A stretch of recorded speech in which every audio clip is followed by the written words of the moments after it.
Starting with Harlequin as an editorial assistant, what does that look like? What does your day look like then? So I think my experience was maybe a tiny bit different than some other folks because I was assisting a VP who only had a couple of authors actually on her docket. So I don't think I was doing quite as much as some other editorial assistants in the sense of, like doing as much of like the scheduling and the copy requests and, working on art fact sheets and editing and so on and so forth. A lot of, the things that I did for my boss at the time was, I did all of that for her authors, but also was managing her calendar, answering her phones, doing her expense reports, like all of those things that you would do for a high-level executive as an executive assistant. That's essentially what I was doing, is I was balancing the responsibilities of being an editorial assistant with also being an executive assistant. So it was interesting trying to balance those two things. And I will say that, even though my experience as an editorial assistant was maybe a little bit outside of the norm, it also gave me some unique opportunities because I was working very closely with a VP. So when there were opportunities that came up, such as like an editor who left the company and orphaned a few authors, and there wasn't, necessarily a readily available person to work on them, especially somebody who was really interested in fantasy the way that I was, those authors wound up being assigned to me because my boss felt that I was highly capable and that I was able to kind of, jump in and work on them. And, that I'm not sure that opportunity would have been available if I hadn't been so, I guess, visible within the company because of my association with the VP. And being able to work on those authors very early on positioned me well to move up the ranks and eventually up to assistant editor and then associate and acquire my own list. Well, that plus the amazing cupcakes that have the office buzzing and talking. Bribery, yes. So I'm assuming that's editorial assistant for the VP. I'm assuming that's not 9 to 5. The work stops when you leave the office. What kind of days are you pulling down at that point? Actually, it was more 9 to 5 than you might have imagined, and in part because my boss herself had 3 kids, and she was commuting to and from New Jersey. So she came into the office around 8:30, and she was out the door by 5 o'clock every day to catch her train home. So it wasn't, necessarily that she was asking. She never really asked me to pull hours beyond when she was in the office, or if I had to leave before she left. That was never a concern for her. She was very flexible and kind of fantastic about that sort of thing. But it was actually later on in my career, once I was out of the assistant role, that I felt like my job was less of a 9 to 5. It was once I had my own list of authors that I really started to, have to work beyond those 40 hours.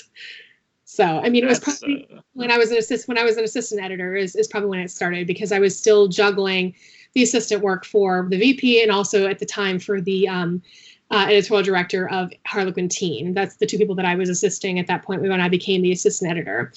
And so I was balancing probably 4 or 5 titles of my own with assisting the 2 of them on their books as well. And of course, the VP's schedule and the expense reports and all of that. So those were definitely probably about 60-hour work weeks. I hope they were paying more than $33,000 a year by that point. Well, I think I was at 40 at that point, thereabouts. But it wasn't until about a year or so into that all of those new overtime regulations started becoming a thing. Obama, I think, passed different overtime thresholds, and so all of a sudden, publishing was like, oh, I guess we got to pay our people overtime now. So that became a chip on the table, which was really great to have as an option. But, it was not always easy, not necessarily for me, but I know just in general for editorial assistants and assistant editors to be able to get approval for those overtime hours outside of the office, because publishing in general has this sort of mindset of if you want to move up and you want to move ahead, you've got to do that extra work outside of office hours and largely on your own time. If you want to acquire as an assistant, you've got to read your own submissions on your own time outside of the office. So that was very much, that's kind of just across the publishing industry in general. That's sort of the mindset. I mean, that's kind of a mindset in a lot of industries, right? I think, of course, lawyers, law is famously like that. The medical profession, less so, but you still got to do plenty of work outside. Heck, I did financial advising, and it did not stop 9 to 5. That was. Here's the thing: how much do they get paid? Financial advising did better than 40,000 a year. Yeah. We were all right. And all that. Yeah, they make a lot more than 40K a year. So. And I apologize for being so crass. I know it's rude to talk money, but when we're talking about just publishing in general, I appreciate you being so forthright about that.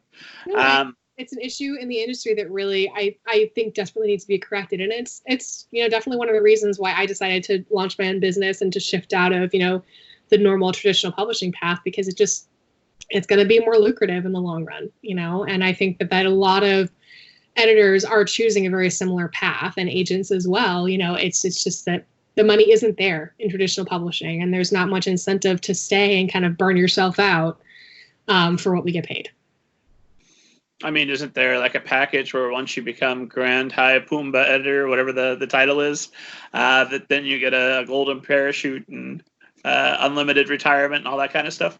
I mean, that's the thing, is that the other benefits, at least, where I was at, were pretty good. Like vacation packages were good. We had unlimited sick days, which was fantastic. Because when you're in an open office floor plan, you're always getting sick. Of course, because the germs are just going everywhere. That makes sense. Yeah, and the retirement was definitely competitive, so they made up for it in other ways. But yeah, that just but day-to-day living, it's tough on that low amount of money. So it's not until you get to be like an executive editor, editorial director, that you actually break into the six figures. So, okay. I want to talk a lot about the freelance work that you're doing now and that you're available to, and that the esteemed audience can find out more about how to submit to you and get that going. But I want to ask just a couple more questions about your time at Harlequin, because I think that'll give us some idea of all the knowledge that you're bringing to your new business. But I'm always curious, trying to figure out what the different titles within an editing house mean. What's the difference between an assistant editor and an editorial assistant, or are those synonymous? And how does that different than actually doing editing? So an editorial assistant is, like your base level. It's your entry level position. It's where, most people come into the industry. And largely when you're an EA, as we call them, you're doing mostly the work for your boss. Like you're working on their titles, you're helping write cover copy, do art, come up with, title fact sheets for launch and things like that. Helping, we call them art fact sheets in terms of filling things out for the cover briefing documents, that sort of thing.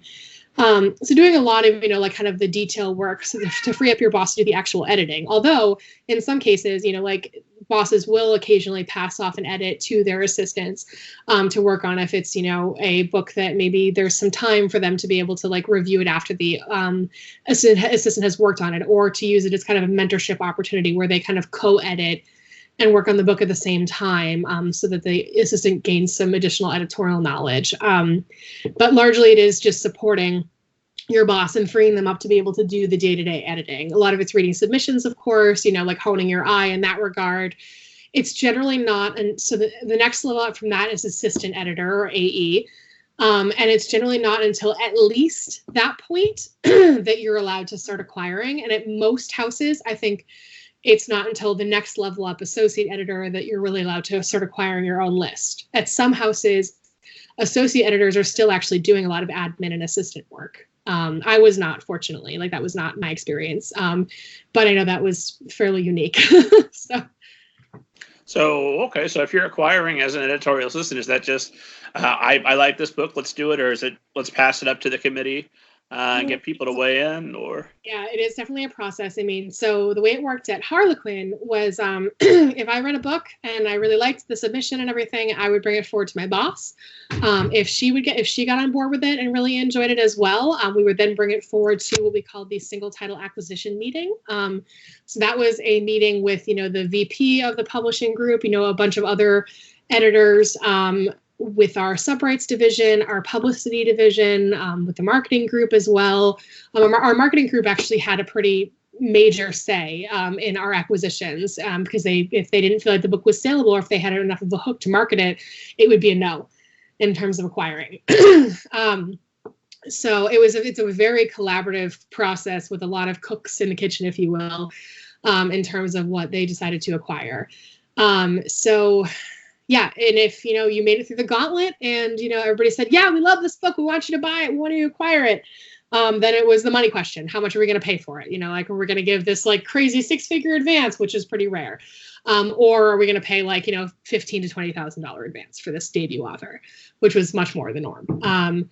So that's more or less how the process worked. And again, you know, I think that most publishers, and that was even my experience at Harlequin, you know, like as an editorial assistant, you're not going to be given much, you know, bandwidth to be able to acquire on your own. Like, you have to have like a really significantly amazing project to get them to be on board with an editorial assistant acquiring. So it's a little bit easier as you get up to being more of an assistant editor. That's when they start to let you broaden your list a little bit more. And then as an associate, I no longer had any admin duties, and it was my, you know, prerogative, like it was part of my, you know, job responsibilities to acquire and edit a full list. So at the time that I left Harlequin, I'd been an associate editor for 2 years, and I was responsible for acquiring and editing between 12 and 15 titles per year.